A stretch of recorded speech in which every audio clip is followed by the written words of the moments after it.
Hello दोस्तों, exercise 7.1 question number 9 और इससे पहले वाले जितने भी पार्ट्स हैं वो एक बार जरूर देख लीजिए ताकि आपको आगे के जो पार्ट्स या जो हम आज क्वेश्चन सोल्व करने जा रहे हैं वो समझ में आए। और उन सभी पार्ट्स का लिंक आपको डिस्क्रिप्शन बॉक्स में मिल जाएगा। तो आज का सवाल है, देखिए 2x² प्लस EX, इसका इंटीग्रल निकालना है आपको विद रिस्पेक्ट टू x। तो कैसे निकालेंगे? तो इसके आपको एंटी डेरिवेटिव्स या फिर इंटीग्रल्स निकालने हैं। तो यहां देखिए आपके पास दो फंक्शन हो गए, एक 2x² मान लीजिए और एक EX, दोनों प्लस या माइनस से सेपरेटेड हैं। तो जब भी ऐसा हो कि दो या दो से ज्यादा फंक्शंस हो आपके पास और वो प्लस या माइनस से सेपरेटेड हो तो इनका आप इंटीग्रल अलग अलग निकालेंगे। तो 2x² का integral with respect to x अलग निकाला जाएगा, फिर ये प्लस और EX का इंटीग्रल अलग निकाला जाएगा। चलिए अब आपको हिंट मिल गया, फटाफट से इसे आप सॉल्व कर ले वीडियो पॉज करके, उसके बाद आप आंसर मैच करेंगे। उसके बाद देखिए होगा क्या, सॉल्व कर लिया आपने, उसके बाद देखना है आपको। कहीं आप सोच रहे हो कि साथ साथ सॉल्व करते हैं, साथ साथ नहीं सॉल्व करना है, पहले पॉज कीजिए, सॉल्व कीजिए और फिर आगे आइए। यहां पे देखिए 2, ये 2 एक कांस्टेंट है तो कांस्टेंट इंटीग्रल से बाहर आ जाएगा। जब भी कांस्टेंट मल्टीप्लाई या डिवाइड में हो उसे आप बाहर निकाल लीजिए, 2 बाहर आ जाएगा, अंदर रह जाएगा x² dx। और यहां पे EX का इंटीग्रल कर डालते हैं।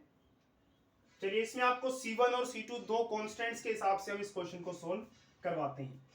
EX का integral with respect to x EX ही आएगा और एक कांस्टेंट भी लगेगा जिसको मैं C1 कह रहा हूं। तो EX का इंटीग्रल EX ही रहता है। और जब भी आपको पता है कि हम इंटीग्रल्स निकालते हैं तो आपको ये कांस्टेंट ऑफ इंटीग्रेशन लगाना पड़ता है, उसका नाम C1 रख दिया। आप चाहे तो C1 C2 C के कुछ भी रख सकते हैं, उससे कोई फर्क नहीं पड़ता। आप I भी रख सकते हैं क्योंकि इंटीग्रल्स चैप्टर चल रहा है।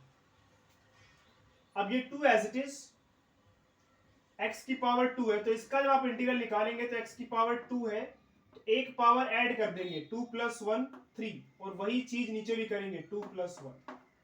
तो x की पावर 2 था तो इसकी पावर जो भी होती है उसमें 1 ऐड कर देते हैं और वही नीचे भी लगा देते हैं। ये हो गया इसका भी इंटीग्रल। और जब इंटीग्रल्स आप निकाल लेते हैं या इंटीग्रल निकाल लेते हैं तो आपको एक कांस्टेंट लगाना पड़ता है, तो वो कांस्टेंट है C2, कुछ भी नाम रख दीजिए। और ये EX प्लस C1, तो फाइनल आंसर आपके पास आ जाएगा, देखिए 2 x की पावर 2 + 1 3 और नीचे 2 + 1 3 प्लस EX, तो प्लस EX लिख दे पहले,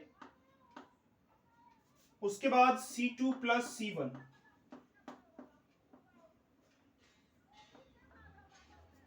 ठीक है, इन दोनों को मैंने पहले प्लस करके लिख दिया। प्लस करते समय आप किसी को भी पहले बाद में जैसे मर्जी लिख दीजिए, उससे कोई फर्क नहीं पड़ता ना।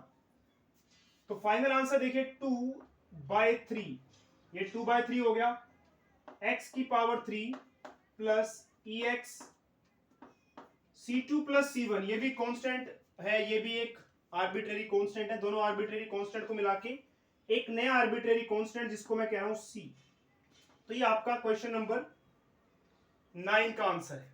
चलिए अब क्वेश्चन नंबर 10 सॉल्व करते हैं। तो एक बार क्वेश्चन उतार लेते हैं, देखते हैं क्वेश्चन है कैसा।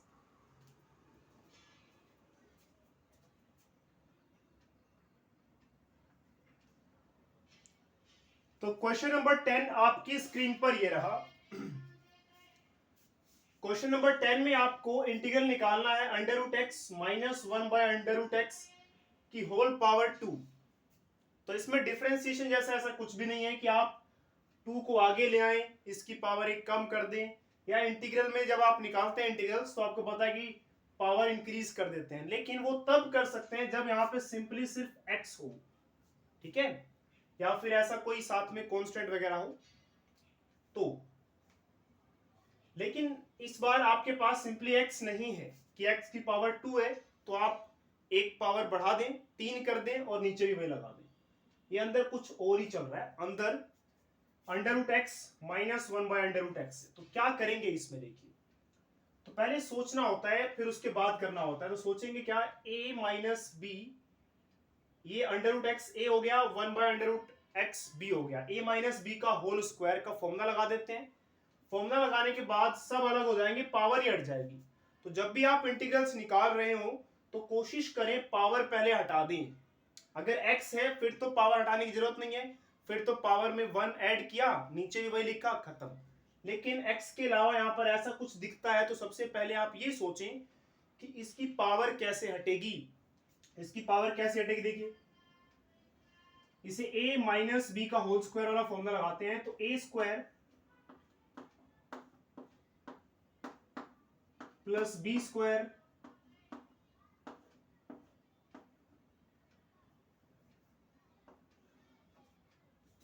Minus 2ab। तो ये पावर हटा दी, देखिए हमने पहले। तो पावर अगर आप हटा लेते हैं तो आपके लिए इंटीग्रल्स निकालना इजी हो जाता है। तो ये अंडर रूट और ये स्क्वायर काट दो इसको, x बचा यहां पे, 1 का स्क्वायर तो 1 ही रहेगा। जब भी आप ऐसे स्क्वायर करें तो ऊपर वाले का भी स्क्वायर करना है और नीचे वाले का भी करना है।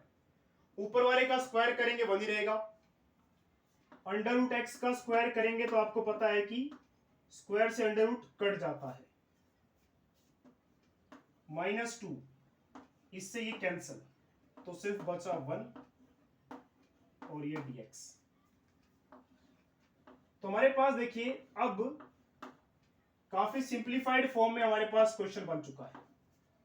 1/x बचा, ये 2 1 2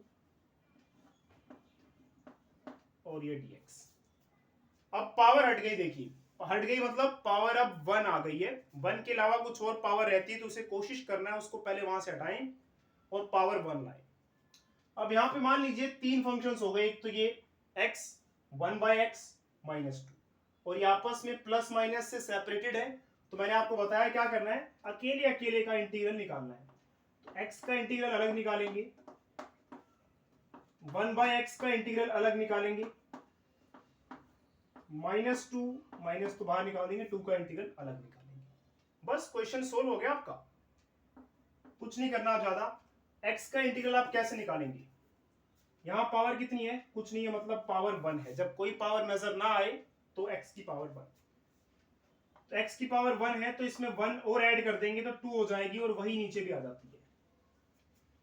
ठीक है, x की पावर 1 थी तो जो भी पावर यहां पे होती है वो ऐड जाती है, तो 1 + 1 2, सॉरी जो भी पावर होती है उसमें 1 ऐड जाता है। तो 1 थी पावर, उसमें 1 ऐड किया तो 2 और वही नीचे। 1/x का इंटीग्रल log x, मोड लगा लेंगे साथ में आप, -2, ये कांस्टेंट है, कांस्टेंट का डेरिवेटिव 0 होता है, लेकिन यहाँ पे जब आप इंटीग्रेट कर रहे हैं विद रिस्पेक्ट टू x तो साथ में x लगा देंगे और आपका ये कांस्टेंट ऑफ इंटीग्रेशन +c। तो ये आपका फाइनल आंसर आ चुका है। तो ये था आपका क्वेश्चन नंबर 10।